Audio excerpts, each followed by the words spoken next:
नमस्कार, सत श्री अकाल, जय हिंद। तो आज हम बात करेंगे शिक्षा संवाद पर। और शिक्षा संवाद जो कि होगा विशेषकर स्टूडेंट्स के लिए, छात्रों के लिए। जैसा कि हम लोगों ने देखा होगा सभी ने, मैंने उसमें लिखा हुआ था तीखा होगा मगर आईना होगा। तो मैं आज आप लोगों से, स्पेशली स्टूडेंट से बात करने वाला हूँ। और मुद्दे बड़े गंभीर हैं जिनका मनोवैज्ञानिक, सामाजिक और फ्यूचरिस्टिक व्यू बड़ा इम्पॉर्टेंट है। तो स्टूडेंट्स, छात्र बहुत बड़ी समस्याएं कुछ खुद क्रिएट कर रहे हैं, कुछ समस्याओं में खुद ही फंसे हुए हैं। तो वो समस्याएं क्या हैं और उनका समाधान कैसे हो सकता है, कुछ इस बात पर चर्चा करेंगे। और अगर आप लोग चाहते हैं कि मैं किसी और मुद्दे पर डिटेल में बात करूं जिन पे भी मैं डिस्कस करने वाला हूं, तो ऐसा भी कर लिया जाएगा। तो सबसे पहले आजकल जब मैं स्कूल्स और कॉलेजेस में जाता हूं तो सबसे बड़ी समस्या मुझे बताते हैं कि बच्चे फ़ोन्स का इस्तेमाल कर रहे हैं। और फ़ोन्स का इस्तेमाल कैसे कर रहे हैं? उनके पास एक तकिया कलाम है कि हमको फ़ोन से क्लासेस लेनी होती हैं। फ़ोन से क्लासेस लेने की ज़रूरत पड़ क्यों रही है? या फ़ोन से क्लासेस ले भी रहे हैं या जस्ट एक बहाना है? ये बच्चों को खुद समझना पड़ेगा कि वो क्या कर रहे हैं फ़ोन से। टेक्नोलॉजी खराब चीज़ नहीं होती है, टेक्नोलॉजी का इस्तेमाल कैसे किया जाए वो खराब होता है। तो जो बच्चे फ़ोन्स का इस्तेमाल कर रहे हैं वो फ़ोन्स को कैसे इस्तेमाल कर रहे हैं? एक बच्चा है, उसकी आदत डाली किसने है? फ़ोन्स की। एक छोटा बच्चा है, जब वो रोना शुरू करता है तो उसके घर परिवार के लोग उसको फ़ोन दे देते हैं, रील देखता है, वो कहीं कोई वीडियो देखता है, कहीं कुछ देखता है, उसमें मारकाट भी देखता है, उसमें गालियाँ भी देखता है, उसमें अपने एज से बड़े कंटेंट भी देखता है। तो आदत डाली पेरेंट्स ने। अब बच्चे ने वो आदत डाल तो ली, अब ये आदत नुकसान किसका करने वाली है लॉन्ग टर्म में? ये आदत लॉन्ग टर्म में नुकसान बच्चे का ही करने वाली है। क्योंकि आपने जब उस फोन्स को अपनी एडिक्शन में ला लिया है और आप उसमें जो देख रहे हो वो आपके मतलब का नहीं है या आपके काम का नहीं है, तो उससे क्या होने वाला है? आपका जो फोकस लेवल है वो कम होगा। रील्स 30 सेकंड की है, उसमें ना तो नॉलेज मिल रही है आपको, ना आपका फोकस बिल्ड हो रहा है, ना ऑथेंटिक है वो आजकल एआई टेक्नोलॉजी बहुत सारी चीज़ों से इस्तेमाल करके बनाई और आप समझ ही नहीं पा रहे हो अपने मेंटल लेवल के हिसाब से कि ये रियल है कि वर्चुअल है। यानी कि इसको बनाने वाला जो इंसान है उसने बनाया कैसे है उसको? कहीं ओरिजिनली शूट किया गया है या इसको किसी टेक्नोलॉजी की मदद से शूट किया गया? तो एज ए स्टूडेंट आपने उस फोन के इस्तेमाल से क्या क्या किया अपना नुकसान? एक तो आपने जो देखा वो कंटेंट आपके मतलब का नहीं था, लेकिन जो मार्केटिंग स्ट्रेटजी है, जितने भी ऑनलाइन प्लेटफॉर्म्स हैं, उनकी जो एल्गोरिथम है वो आपको वही दिखाएगी जो आप देख रहे हैं, जिसने आपको ट्रैक कर रखा है। तो पहली नुकसान आपने ये किया। दूसरा नुकसान आपने किया, आपका फोकस खत्म हुआ। आप जो काम बुक पढ़ते, अपना सिलेबस देखते, आप कुछ सीखते, उसमें करते, वो फोकस आपका खत्म हो गया। तीसरी चीज आपने क्या की, आपने पर डे कम से कम 3, 4, 5 घंटे फोन चलाया केवल और केवल एंटरटेनमेंट के लिए, मनोरंजन के लिए। अगर आपने इसी एंटरटेनमेंट को एजुकेशन से सफल कर दिया होता या सब्स्टिट्यूट कर दिया होता तो क्या होता? आपने अपने अंदर कुछ नॉलेज डाली होती, वो भी नहीं किया। अच्छा, अब ऐसा हो क्यों रहा है? अभी बहुत सारी वजहें बताऊंगा मैं, बहुत सारी चीजें जो स्टूडेंट के साथ हो रही हैं वो कैसे हो रही हैं। अब पेरेंट्स दोष देते हैं स्टूडेंट्स को, अपने बच्चों को, टीचर्स भी दोष देते हैं स्टूडेंट्स को। इसमें कमी सबसे बड़ी जो मैं देखता हूं प्रैक्टिकली वो पेरेंट्स की है। बहुत बेहोश पेरेंट्स हैं। मैं उनको बेहोश पेरेंट्स इसलिए बोलता हूं क्योंकि आपने बच्चे को अपने इकोनॉमिक स्टैंडर्ड को दिखाने के लिए वो तो दे दिया, फोन तो दे दिया है, लेकिन आपको पता ही नहीं how to tackle, how to track, how to observe कि वो टेक्नोलॉजी में क्या इस्तेमाल कर रहा है, आपको पता ही नहीं है। और तो और आप खुद भी अपने बिजनेस में, आपने अपने सर्विस में, आप अपने ट्रैवलिंग में, आप कहीं पर भी हैं, आप स्क्रॉल पे स्क्रॉल स्क्रॉल पे स्क्रॉल किए जा रहे हैं, तो आप खुद उस फेक कंटेंट के या नॉलेज लेस कंटेंट के शिकार हैं। आप बच्चों को क्या मना करेंगे? तो जितनी जल्दी हो सके पेरेंट्स को एज वेल एज स्टूडेंट्स को इस बेहोशी से बाहर आना पड़ेगा, नहीं तो ये भारत का भविष्य और स्टूडेंट्स को खोखला करके दीमक के तरीके, टेक्नोलॉजी से लोग मुनाफा तो कमा ले जाएंगे, टेक्नोलॉजी खराब नहीं होती, मुनाफा तो कमा ले जाएंगे, लेकिन आपके बच्चों के भविष्य को खोखला कर देंगे। Be aware. और बच्चे, आप अपने करियर के लिए खुद जिम्मेदार हो, अपनी लाइफ के लिए खुद जिम्मेदार हो। दूसरी समस्या जो देखता हूं बच्चों में, बच्चे और पेरेंट्स, मैं फिर बोलूंगा पेरेंट्स बेहोश हैं और बच्चे उनसे ज्यादा बेहोश हैं। आपने जब अपने बच्चे का एडमिशन कराया या बच्चा जिस स्कूल में कॉलेज में एडमिशन लेने गया, क्या उसने वहां के एकेडमिक लेवल को देखा कभी? टीचर्स पेरेंट्स मीटिंग में ओरिजिनलिटी चेक की कभी? क्या स्टैंडर्ड है ये चेक किया कभी? एग्जाम्स का क्या स्टैंडर्ड है ये चेक किया? एग्जाम्स के पैटर्न के हिसाब से काम कर रहे हैं कि नहीं कर रहे हैं ये चेक किया आपने कभी?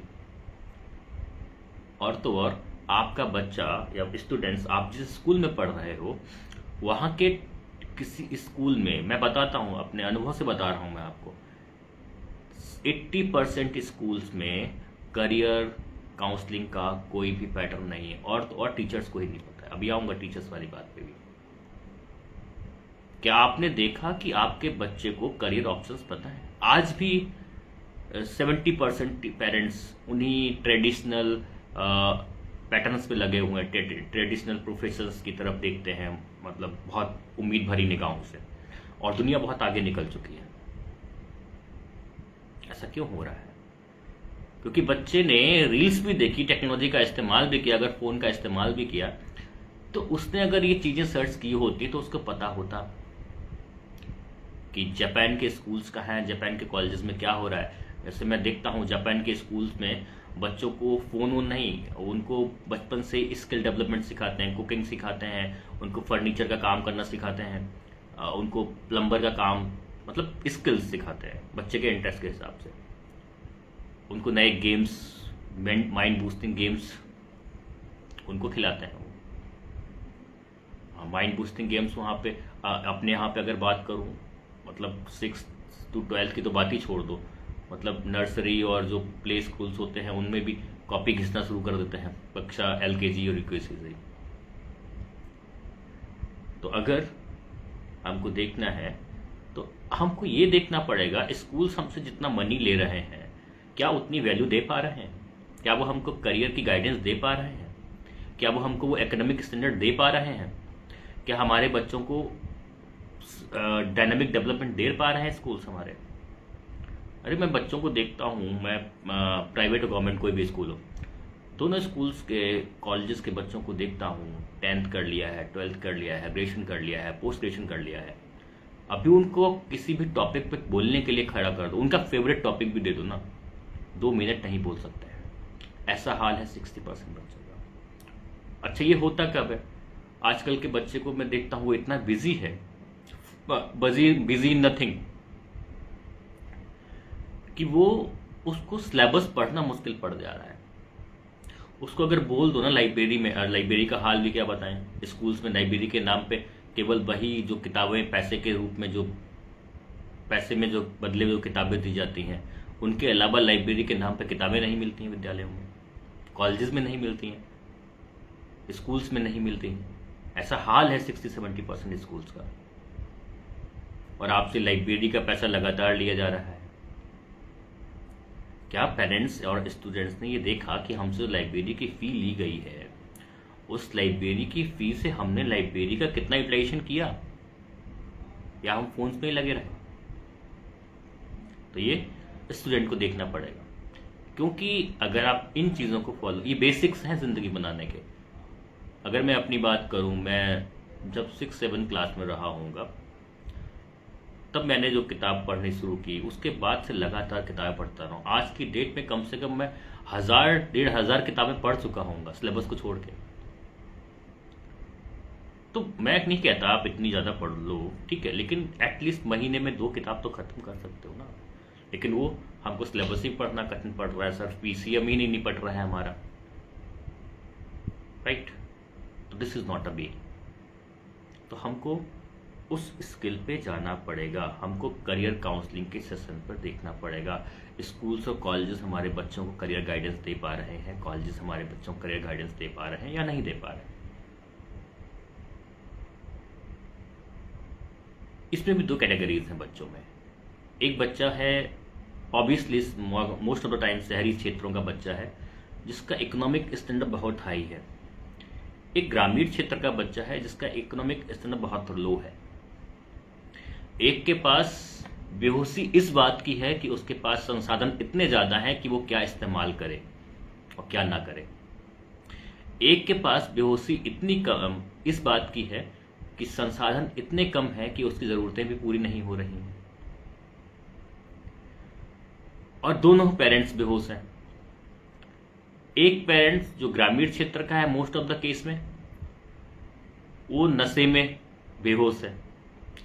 शहरी क्षेत्र का दूसरे नशों में बेहोश है, राजनीति में, धर्म में, कर्म वो भी जो कोई प्रोडक्टिव नहीं है उनमें व्यस्त है।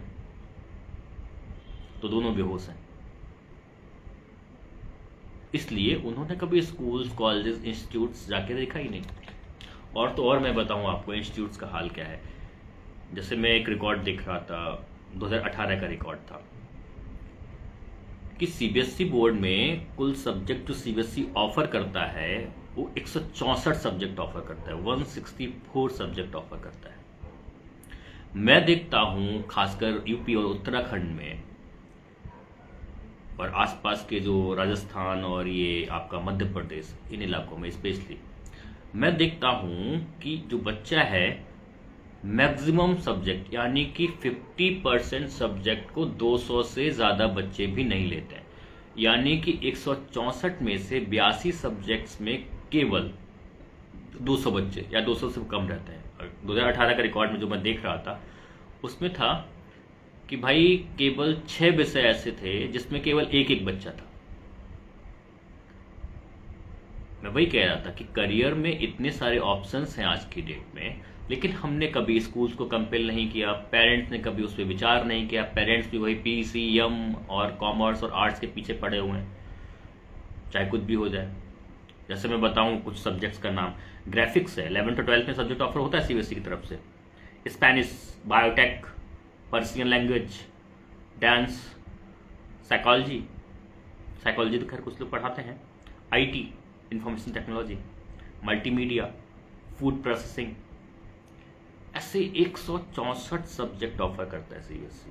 और आज की डेट में ऐसे सब्जेक्ट्स हैं जिनके 12th के, अगर आप 12th तक भी अच्छे से इनको कर लो, स्किल्स इसमें लगा लो, डेवलप कर लो, तो आप अपना 12th के बाद ही बहुत अच्छी चीज़ें बिल्ड कर सकते हो, प्रोफेशनली और पर्सनली दोनों तरीके से। लेकिन न तो पेरेंट्स को फुर्सत है कि हाँ भाई क्या चल रहा है, क्या सब्जेक्ट्स ऑफर कर रही है सीबीएसई, ना स्टूडेंट्स को फुर्सत है, ना स्कूल्स और कॉलेजेस में वो विल है। यही हाल कॉलेजेस का भी। कॉलेजेस में बहुत सारे सब्जेक्ट्स होते हैं यूनिवर्सिटीज़ में, तो कॉलेजेस कह देते हैं कि भाई हमारे यहाँ सब्जेक्ट नहीं है तो हम आपको कैसे क्लासेस देंगे, और क्लासेस वो जो सब्जेक्ट उनके भी नहीं दे पा रहा है। कहने की बात तो यही है। तो हमको ये भी देखना पड़ेगा।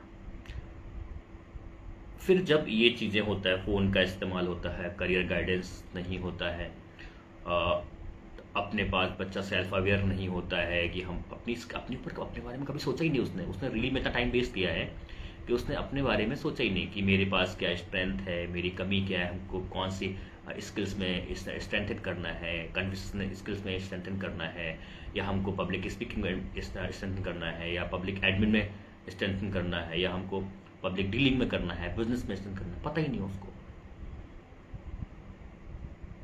फिर क्या होता है, फिर जब इन सब चीज़ों का डेडलॉक क्रिएट हो जाता है, एक बल्क बन जाता है, फिर वो बच्चा फ्रस्ट्रेट होता है, स्ट्रेस्ड होता है। जब फ्रस्ट्रेट और स्ट्रेस होता है, और उसको भी हर्जाना किसको भुगतना पड़ता है? केवल और केवल स्टूडेंट्स आपको भुगतना पड़ता है। आपके पेरेंट्स तो कहते हैं हमने आपको उस क्योंकि वो बेहोश थे, आप भी बेहोश थे, लेकिन या तो आप ही जाग गए होते, तो उस स्ट्रेस का भी हर्जाना केवल आपको भुगतना पड़ता है। फिर पेरेंट्स इधर से कहते हैं कि मैंने तुमको संसाधन दिए, इतना महंगा फ़ोन दिलाया, यहाँ कोचिंग कराई, यहाँ पढ़ाया, इस स्कूल में पढ़ाया, तब भी तुमने कोई करियर हमको कुछ दिया नहीं, हासिल नहीं हुआ तुमको। उसका भी हेड जो स्ट्रेस लेवल आपको भुगतना पड़ता है। कभी कभी तो इतना हो जाता है कि बच्चा सुसाइड कर लेता है। तो फाइनली लॉस किसका हुआ? बच्चे का हुआ। आजकल आप देखेंगे आईआईटीज़ में, कोटा में बहुत सारी केसेस बढ़ रहे हैं, इस सुसाइड के केसेस बढ़ रहे हैं। उसकी वजह यही है, उसका बेसिक्स यही है कि भाई जो सब्जेक्ट या जो सिलेबस उसको, जो लेवल, एकेडमिक लेवल, जो प्रोफेशनल लेवल, जो मास्टरी उसको 12th तक कर लेनी थी, वो उसने की नहीं। अब जब की नहीं तो कोचिंग में तो हायर लेवल, एडवांस लेवल का पढ़ा रहे हैं। जब कोचिंग्स में वो एडवांस और हायर लेवल का पढ़ा रहे हैं, तो फिर वो आपको पल्ले नहीं पड़ता है। जब आपको पल्ले नहीं पड़ता है, फिर आप फ्रस्ट्रेट होते हो, फिर आपका पूरा रिकॉल होता है, लेकिन वो टाइम आप वापस ला नहीं सकते हैं। राइट? तो आप साइकिल समझ रहे हैं, उस ट्रैप में आप फंस रहे हैं, और अल्टीमेटली नुकसान आपका ही है एज ए स्टूडेंट। और बच्चों के सामने प्रॉब्लम आती है, फाइनेंशियल प्रॉब्लम आती है। जैसे अभी एक बच्चे का आईआईटी का है, जिसका एडमिशन नहीं हो पाया, उसका 17,500 रुपये नहीं थे काउंसलिंग को लॉक करने के लिए। तो ये जेन्युइन प्रॉब्लम है। लेकिन आज की डेट में, इस हाईटेक वर्ल्ड में, अगर आप उस रील्स की दुनिया से बाहर निकलो, अगर आप ग्राउंड लेवल पर अपनी स्किल्स और स्ट्रेंथ पे वर्क करो, तो आप 11th-12th के साथ ही अपना पॉकेट खर्च निकाल लेते हो आराम से, अपनी कोचिंग्स, इन चीज़ों के अरेंजमेंट कर सकते हो आराम से। इंडिया में क्या मतलब, फॉरेन में लोग कर रहे हैं भाई। अच्छा, आज की डेट में अगर आप कहेंगे भाई वो बड़ा डेवलप्ड नेशन है, वहाँ ऐसा वैसा है, लेकिन भाई टेक्नोलॉजी ने इतना तो कर ही दिया है ना, वो चीज़ें आपके रीच में ला दी, तो आप भी कर सकते हो इजीली। लेकिन है क्या, हमें उसकी नॉलेज जिससे लेनी, हम उससे मीलों दूर भागते हैं। जो बंदा हमको वो नॉलेज दे सकता है, वो डिसिप्लिन भी सिखाएगा। जो डिसिप्लिन सिखाएगा तो आपको स्ट्रिक्ट रखेगा। स्ट्रिक्ट रखना होगा तो वो आपको अच्छा नहीं लगेगा, क्योंकि स्ट्रिक्ट रखेगा तो आपको, मतलब आपका ईगो इतना हाई हो रखा है कि आप इतने महंगे फ़ोन इस्तेमाल करते हैं, कभी कभी तो टीचर से महंगे भी इस्तेमाल कर रहे हैं आप, ठीक है, तो आप समझते नहीं है टीचर को कुछ, क्योंकि वो आपका ईगो, फिर एक दिन ये पहाड़ जैसा ईगो धड़ धड़ा के नीचे गिर जाता है आपका, क्योंकि वो फेक था, उसका कोई फाउंडेशन था ही नहीं। राइट? तो सुसाइडल केस भी बढ़ रहे हैं, और इसके लिए जिम्मेदार फर्स्ट स्टेज पे मैं पेरेंट्स को मानता हूँ, इसीलिए मैंने पहला सेशन पेरेंट्स के लिए किया था, और दूसरे स्टेज पे मैं आपको मानता हूँ। फिर एक और क्राइसिस बच्चे फेस करते हैं, low quality of academic process. वो क्या है? स्कूल्स और कॉलेजेस इतनी महंगी महंगी फीस ले रहे हैं पेरेंट्स से, स्टूडेंट से, लेकिन ना तो पेरेंट्स को फुर्सत है कभी, ना स्टूडेंट ने कभी उससे फोकस किया कि भाई आपके यहाँ एक टीचर 1 साल नहीं टिकता है। क्यों नहीं टिकता है? क्योंकि आप बच्चों से जिस रेशियो में फीस ले रहे हो, उस रेशियो में आप खर्चा कर ही नहीं रहे हो। और वैसे इन कानूनी तौर पे एजुकेशन नॉन प्रॉफिटेबल बिजनेस है, बिजनेस नहीं मतलब नॉन प्रॉफिटेबल चीज़ है, राइट? लेकिन तब भी ठीक है, मान लेते हैं आप प्रॉफिट भी लेते हो, लेकिन आप कुछ परसेंट तो खर्च करो। स्टूडेंट्स हैं, पेरेंट्स क्या कहते हैं, अरे भाई जबकि पेरेंट्स की संख्या ज़्यादा होती है, मैनेजमेंट या टीचर्स की संख्या कम होती है, राइट? लेकिन तब भी हमारे बच्चे का भविष्य खराब करते हैं। भाई भविष्य तो वैसे भी खराब हो रहा है, अभी तो 1 साल ही लड़ना पड़ता आपको, 2 साल ही लड़ना पड़ता स्कूल से, मैनेजमेंट से, टीचर्स से, राइट? लेकिन जब आपने 1 साल 2 साल बच्चे ने इस लो क्वालिटी एजुकेशन में गुजार दिया, कोई स्किल नहीं सीखी, कोई एकेडमिक्स नहीं सीखा, कोई एक्स्ट्रा नॉलेज नहीं ली, राइट? तो उसने तो अपनी ज़िंदगी के साल भी गुजारे, गंवा दिए, और सीखा भी नहीं कुछ। तब आपने क्या हासिल कर लिया? ठीक है, तो आपने आपने देखा ही नहीं। अच्छा, टीचर लो पेड टीचर है, लो पेड टीचर है, लो पेड टीचर अपने ऊपर स्ट्रेस और वर्डन कहाँ से देगा? कहाँ से वो टीचिंग लर्निंग एसेट एड्स लाएगा? कहाँ से वो नई टेक्नोलॉजी, नए रिसोर्सेज सर्च करेगा? कहाँ से वो नई बुक्स लेगा? कहाँ से वो नई नॉलेज इकट्ठी करेगा? क्यों? मैनेजमेंट प्रॉफिट तो मतलब एक स्कूल खुला, एक स्कूल खुलने के बाद कम से कम 2 साल जब लगते हैं तो एक और स्कूल खुल जाता है उसके बगल में, एक और कॉलेज खुल जाता है उसके बगल में। कैसे हो रहा है ये? क्यों हो रहा है? टीचर्स को सैलरी देनी नहीं है, इंफ्रास्ट्रक्चर पे खर्च करना नहीं है, लाइब्रेरी में खर्चा करना नहीं है, टेक्नोलॉजी लानी नहीं है, राइट, करियर काउंसलिंग करानी नहीं है, बच्चों के डेवलपमेंट का कोई काम करना नहीं है, गेम्स और स्पोर्ट्स करवाना नहीं है, राइट, तो वो भी बचत है। और जबकि वो उस सब का पैसा स्टूडेंट से लिया जा चुका है, यानी कि आपसे लिया जा चुका है, राइट, तो वो प्रॉफिट हुआ। उसके बाद फिर ऐसे ही लोग सोसाइटी में बिल्ड होते हैं, फिर कहते हैं सोसाइटी खराब हो गई है। वो अलग मुद्दा है, उस पर भी बात कर सकते हैं, लेकिन रिलेटेड इसी से है,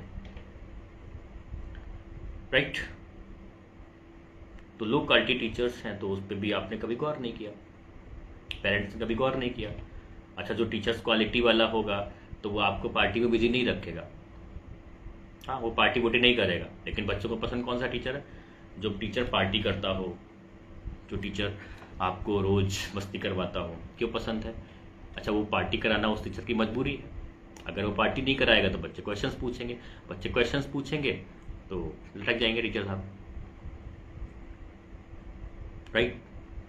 तो एक पूरी चैन है, पूरी साइकिल है जो पूरे सिस्टम को ब्लॉक कर रही है। और ये छोटा मोटा नहीं है, ये बहुत मतलब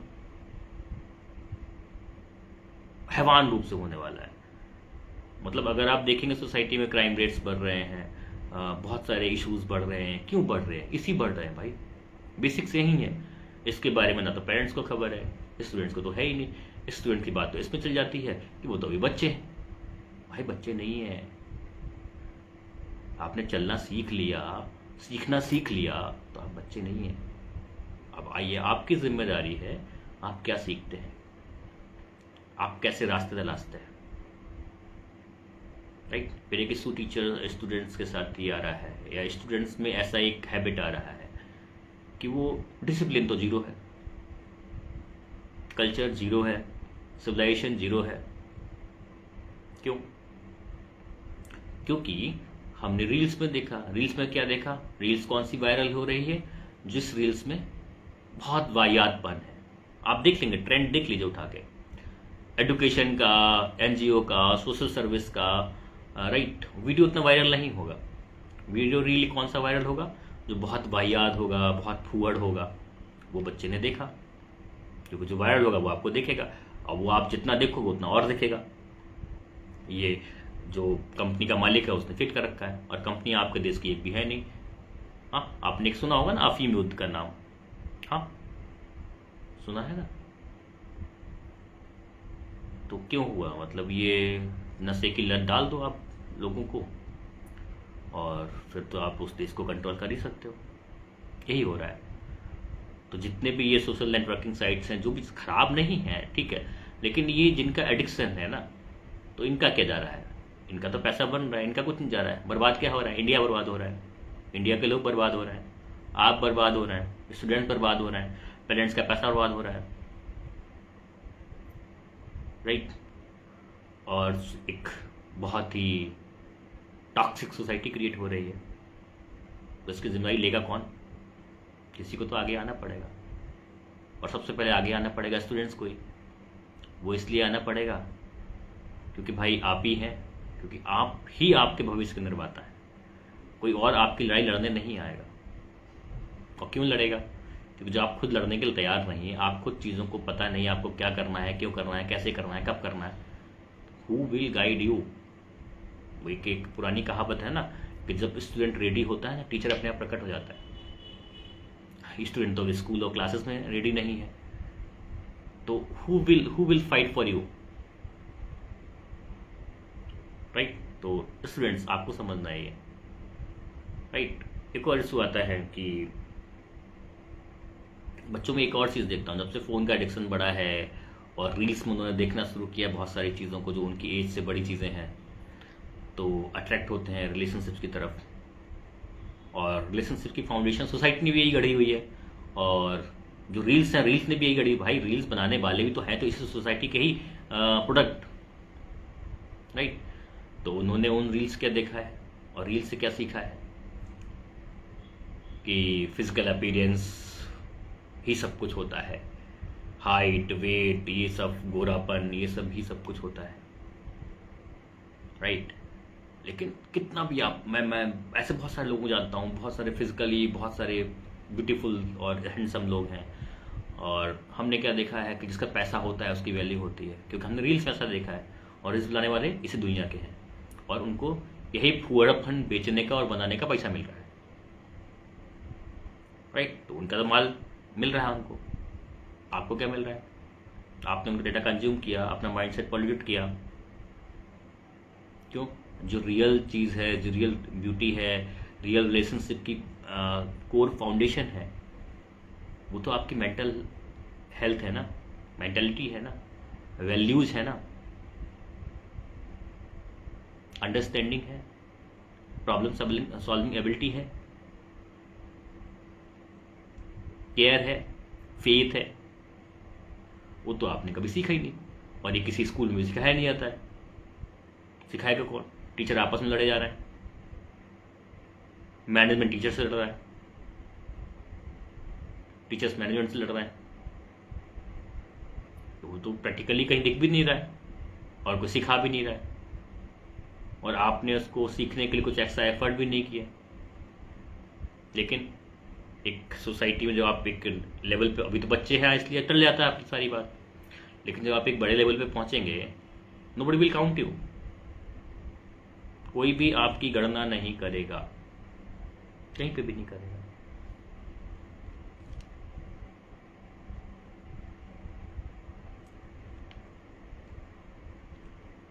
उसके बाद हम अगर मान भी लेते हैं कि स्टूडेंट एकदम सही काम किया है, सब कुछ अपना काम अप टू डेट रखा है, उसने टाइम से पढ़ाई किया है, टाइम से चीज़ों को डेवलप किया है, स्किल डेवलप किया है, डिसिप्लिन भी है, ऑथेंटिक भी है, सब कुछ है, तो फिर आपको बहुत कुछ फेस करना पड़ता है सोसाइटी में आके। अनफेयर एग्ज़ाम सिस्टम से लड़ना पड़ता है, उसके लिए आपको लीगल नॉलेज भी होनी चाहिए।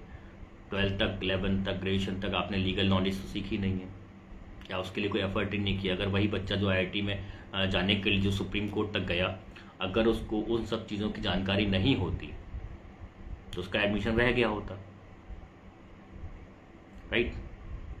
तो ये एक एक्स्ट्रा स्किल आपको सीखनी पड़ेगी, मतलब लॉ वाली नहीं, लेकिन बाकी तो कुछ सीखना पड़ेगा ना, तभी आप चीज़ों को, अपॉर्चुनिटी को सीख पाएंगे, समझ पाएंगे, उनका फ़ायदा ले पाएंगे। उस पर आपने वर्क किया नहीं तो कैसे होगा? अगर नहीं करेंगे तो उसका हर्जाना कौन भुगतेगा? अगर मान लो वही बच्चा है, ऐसे बहुत सारे बच्चे, मैं उस बच्चे का एग्जांपल इसलिए ले रहा हूँ कि वो रिसेंट केस है, और जब वो वही बच्चा है तो अगर उसको एडमिशन नहीं मिलता तो वो क्या करता? ज़िंदगी भर अपने आप को इसीलिए कोसता कि मैं गरीब था इसलिए मैंने एडमिशन टाइम पे नहीं ले पाया। नहीं ले पाया तो कुछ कर नहीं पाता कहीं, मतलब आपने कई सारे एग्जांपल देखे, वो काबिल लोग, मैं देख रहा था एक पीएचडी वाली आंटी जी हैं जो चाय बेचती हैं, क्यों? उनको अवसर नहीं मिले, या अवसर मिले परिस्थितियों ने साथ नहीं दिया, तो कुछ तो है ना रीजन। तो अभी आपको लग रहा है सब गुड्डी गुड्डी है, तो उस गुड्डी गुड्डी से आप उस गुड्डी गुड्डी का फ़ायदा उठाइए, क्योंकि जब आप कहीं गड्ढे में होते हैं या कोई टफ सिचुएशन आती है तो आपको फिर सीखने का अवसर नहीं मिलता है। सीखने का अवसर यानी कि फिर आप कोई फ्रूटफुल टाइम निकाल के कोई स्किल सीखेंगे, वो इतना इजीली नहीं होता है। फिर सीखने वाले वहाँ भी सीख लेते हैं, राइट। तो ये किसको देखना होगा? स्टूडेंट्स, आपको देखना होगा। एक सबसे बड़ा इशू जो केवल स्पेशली मैं देखता हूँ गर्ल्स स्टूडेंट्स फेस करती हैं, सेफ्टी और सिक्योरिटी का। तो गर्ल्स, आपको सेफ्टी एंड सिक्योरिटी को सीखने से पहले आपको कोई ना कोई स्किल सीखनी है। स्किल आपको मेकअप स्किल नहीं सीखनी है, हाँ बिल्कुल नहीं सीखनी है, वो वक्त के साथ आप खुद ही कर लोगे, सीख लोगे, समझ लोगे, एंड ऑन डिमांड कर लोगे। आपको कोई ताकत बिल्ड करनी है ना अपनी। आप गेम्स में जाओ। मैं देखता हूँ आज भी बच्चों लड़कियों को भी स्कूल्स वाले भी अवसर नहीं देते हैं। अगर स्कूल्स में अवसरों की बात करें तो आज भी मैं देखता हूँ मैक्सिमम स्कूल्स हैं जो लड़कियों को खेलों में या कंपटीशन में अवसर के नाम पे या तो मेहंदी प्रतियोगिता करवाते हैं या रंगोली प्रतियोगिता करवाते हैं या पेंटिंग कंपटीशन करवाते हैं। भले वो किसी भी फील्ड में बच्चियां परफॉर्म करना चाहती हैं या किसी भी स्किल उनका कुछ और रहा हो, राइट। तो आपकी जो भी स्किल है आप अपने अंदर कॉन्फिडेंस लाइए। और ये बी क्लियर कि कॉन्फिडेंस कभी भी बाहर की ब्यूटी से या बाहर के पहनावे से या बाहर की चीज़ों से नहीं आता है। हाँ, वो आपके अंदर से आता है। वो आपके अंदर से कब आएगा? जब आप नॉलेज गेन करोगे। नॉलेज गेन करोगे तो आपको पता होगा कौन सी परिस्थिति से कैसे निपटना है। आज भी मैं देखता हूँ गांव है या शहर हो, लड़कियां अगर काबिल भी हैं तो उनको बाहर पढ़ने के लिए नहीं भेजते। लड़के अगर कम काबिल भी हैं तो लड़कों को बाहर पढ़ने भेज देंगे। ये गलती पेरेंट्स की है और उनके डर की है। आप लड़कियों को उस स्ट्रेंथ पे लाइए तो सही, वो लड़कों से अच्छा करेंगे और बहुत अच्छा करेंगे। और किया है, चाहे वो पायलट बनना हो, चाहे वो डिफेंस ऑफिसर बनना हो, चाहे वो बिजनेस फील्ड में हो, चाहे वो मैनेजमेंट फील्ड में हो, चाहे वो गवर्नमेंट सेक्टर में हो, चाहे वो लोको पायलट हो, चाहे वो बस ड्राइवर हो, चाहे वो बस कंडक्टर हो, किसी भी फील्ड में हो, लड़कियां अच्छा कर रहे हैं। उसके बाद आपको ये भी सीखना पड़ेगा self defence system. Self defence system आपका खत्म हुआ है। आपका खत्म आपके घर वालों ने किया है, आपके सोसाइटी ने किया है, आपके पीयर्स ने किया है। कैसे किया है? आपसे बचपन से घर वालों ने बोला ऐसे नहीं करना है, ऐसे नहीं बैठना है, ऐसे नहीं पढ़ना है, ऐसे नहीं हंसना है, ऐसे नहीं रोना है, ऐसे नहीं गाना। तो किसने किया ये? आपके घर वालों ने किया। आपको कमतर कर दिया पहले, तो आपको वो अपलिफ्ट करके लाना है खुद, और ये आपको करना पड़ेगा। अगर आप नहीं करेंगे तो आप पीछे रह जाएंगे। और एक बहुत बड़ी बात बता रहा हूँ, गर्ल्स को पीछे धकेलने वाले लोग भी गर्ल्स ही होते हैं मैक्सिमम केस में। क्यों? उनको लीड करना सिखाया ही नहीं गया भाई कभी। उनको फ्रंट पे रहना सिखाया ही नहीं गया कभी। उनको सिखाया ही नहीं गया कि आप ही कर सकते हो। हाँ, यही पहला स्टेप होता है। आप लड़की हैं, आप कैसे करेंगे, राइट? तो हमको ये नहीं करना है। और कुछ ना कुछ ताकत लाइए ना अपने अंदर। आप इंटरेक्ट करिए, आप कन्वर्सेशन करिए, टीचर से कन्वर्सेशन करिए, अपने साथियों से कन्वर्सेशन करिए, चाहे गर्ल्स हो चाहे बॉयज हो।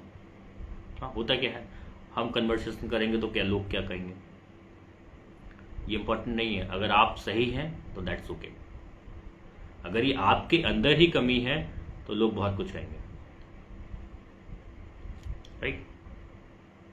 और मैं देखता हूँ आजकल के स्टूडेंट का एक और आलम बहुत खराब देखता हूँ। खराब इसलिए देखता हूँ कि अभी 9, 10, 11, 12 में हुए नहीं, अभी उनको पता नहीं लेफ्ट विंग क्या होता है, राइट विंग क्या होता है, सेंटर क्या होता है। अभी उनको पता नहीं है कि फेडरल सिस्टम क्या होता है। अभी उनको पता नहीं है स्टेट कैसे वर्क करता है, सेंट्रल कैसे गवर्नमेंट कैसे वर्क करती है, नहीं पता है। लेकिन वो किसी न किसी पार्टी के झंडाबरदार बने घूम रहे हैं, झंडा लेके घूम रहे हैं। उनको पता नहीं है कौन सी पार्टी की कौन सी विचारधारा है। उनको पता नहीं है कि पॉलिसीज क्या होती हैं, पॉलिसी का क्या इम्पैक्ट है, किस पॉलिसी का कैसे सोसाइटी इफेक्ट करेगी, नहीं पता है। लेकिन किसी न किसी पार्टी के झंडाबरदार बने घूम रहे हैं। कहीं नहीं जाओगे बेटे, नहीं भला होगा। हाँ, वो जमाने गए कि हाँ नेता बन जाते हैं, गुंडे लोग ही नेता बनते हैं, या जिसकी फैमिली के लोग नेता हों वही बनते हैं। उससे पहले आपको पैसा चाहिए, आपको विजन चाहिए, आपको अंडरस्टैंडिंग चाहिए, साइकोलॉजी अंडरस्टैंडिंग चाहिए, तब आप पब्लिक को समझ पाओगे। आपको वैल्यू सिस्टम चाहिए। भले ही वो फॉलो नहीं करते नेता लोग, लेकिन एक दिखाने के लिए वैल्यू सिस्टम होता है ना। नेता बनने के लिए क्या होता है ना एक फ्लैश कार्ड होता है, एक हिडन कार्ड होता है। फ्लैश कार्ड क्या, वैल्यू वाला, ऑनेस्टी वाला, इन सब चीज़ों वाला, वो पब्लिक को दिखाने के लिए होता है नेताओं का।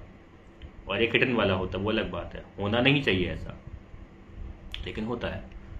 तो वो आप बिना सीखे समझे जाने परखे एनालिसिस किए रैशनल थिंकिंग लाए कैसे कर रहे हो? कर ही नहीं सकते। तो पहले अपने ऊपर काम करिए, हु यू आर ये पहचानिए, तो आप पहचान जाएंगे लोग क्या है, राजनीति क्या है, सिस्टम क्या है, चीज़ें क्या है। दूसरा क्या है, धर्म के बारे में डी नहीं पता, धर्म का कॉन्सेप्ट नहीं पता, धर्म के ठेकेदार बन रहे हैं। मतलब अभी उनसे क्या, तो मैं देखता हूँ बहुत सारे प्रोफेशनल हैं जो मतलब 10-10, 20-20 सालों से काम कर रहे हैं अच्छे अच्छे इंडस्ट्रीज में, जो धर्म के ठेकेदार बनते हैं उनसे बोल दो ना कि भाई एक श्लोक सुना दो, नहीं भाई पता ही नहीं, और झंडा लेके घूम रहे हैं। एक आयत सुना दो भाई कुरान की, पता ही नहीं है। भाई बाइबल की एक स्टोरी सुना दो, नहीं पता। अच्छा सिख धर्म के हो तो बता दो जरा गुरु कौन थे, दे डोंट नो।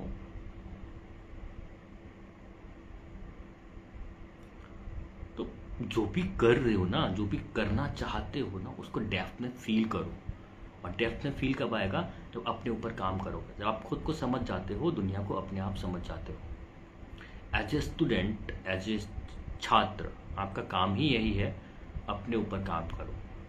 खुद को समझ गए, दुनिया की चीज़ें समझ जाओगे, प्रोफेशनल स्किल्स सीख जाओगे, अपनी काबिलियत सीख जाओगे, बना लोगे, क्रिएट कर लोगे अपनी स्ट्रेंथ पे काम।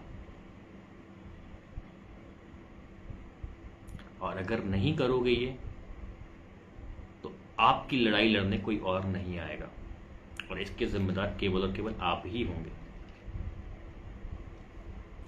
तो इतनी सारी बातों के बाद अगर आप और आपके पेरेंट्स जागते हैं, जागना तो पड़ेगा, अभी जाग जाएंगे तो बढ़िया है, नहीं तो जागना तो पड़ेगा। क्योंकि इन सब चीज़ों के ड्रॉबैक्स केवल आप और आपको ही परेशान करने वाले हैं। As a student, as a citizen, as a family member, as a social citizen, as a business professional, as a serviceman, जो भी करने वाले हो आप, ये आप ही को परेशान करने वाले हैं। इसलिए अपनी मोबाइल एडिक्शन पे काम करिए, ख़त्म करिए इसको। आप क्या सीख रहे हैं, क्या देख रहे हैं, इस पे भी काम करिए। हमको क्या करना है, इस पे भी काम करिए। अपनी स्किल्स के लिए काम करिए। आप जिस इंस्टीट्यूट या कॉलेज में पढ़ रहे हैं, वहाँ पे चीज़ें आपके करियर को बनाने के लिए हो रही हैं या नहीं हो रही हैं, आपको भी काम करना पड़ेगा इस पर, आपके पेरेंट्स को भी काम करना पड़ेगा। आपके पास सीबीएसई या यूनिवर्सिटीज़ या किन से चीज़ों के क्या क्या ऑप्शंस है, उनको देखिए, समझिए, आपकी अपनी स्किल से उसको मैच करिए, अपने इंटेंशन से उसको मैच, अपने मेंटल लेवल से उसको मैच करिए। आपके पास अगर इकोनॉमिक क्राइसिस है, तो आप उन इकोनॉमिक डेवलपमेंट, अपने इकोनॉमिक अंडरस्टैंडिंग, अपनी बिजनेस सेंस को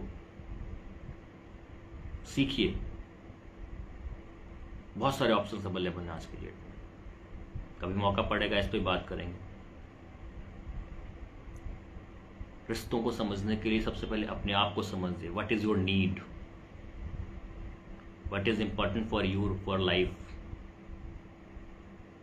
और गर्ल्स, आपको अपने ऊपर बहुत मजबूती से काम करना है। सीखिए ना, कुछ बिजनेस फोगट से सीखिए, राइट।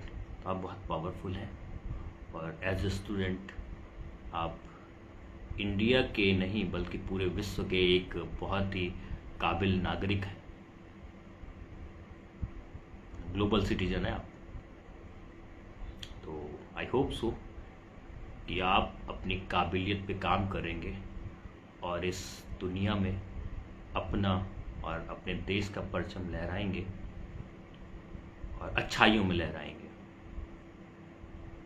जय हिंद।